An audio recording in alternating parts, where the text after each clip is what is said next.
राज्यात मान्सूनने पुन्हा जोरदार बॅटिंग सुरू केली असून अनेक भागात मुसळधार ते अतिमुसळधार पावसाने जनजीवन विस्कळीत झाले आहे.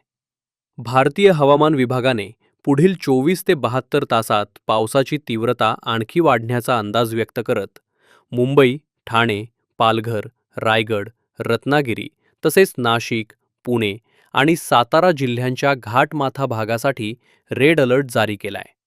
दरम्यान रत्नागिरी जिल्ह्यातील खेड तालुक्यात जगबुडी नदीने धोका पातळी ओलांडली असून नारंगी नदीलाही पूर आल्याने शेकडो एकर भातशेती पाण्याखाली गेली आहे. खेड खाडीपट्टा मार्गावरील अनेक ठिकाणी पाणी साचले असून खेड दापोली मार्ग वाहतुकीसाठी बंद करण्यात आलाय. जगबुडी नदीचे पाणी खेड बाजारपेठेत शिरल्याने व्यापारी आणि नागरिकांनी आपला माल सुरक्षित ठिकाणी हलवण्यास सुरुवात केली आहे.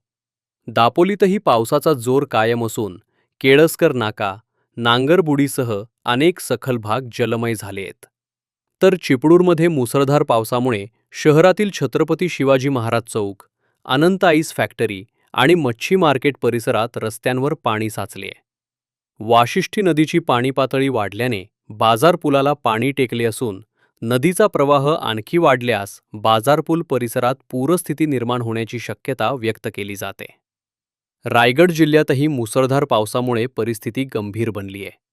मुंबई गोवा महामार्गावरील सुकेळी खिंड परिसरात जिंदाल कंपनीजवळ साचलेल्या पुराच्या पाण्यामुळे गेल्या 8 तासांपासून वाहतूक ठप्प झाली आहे.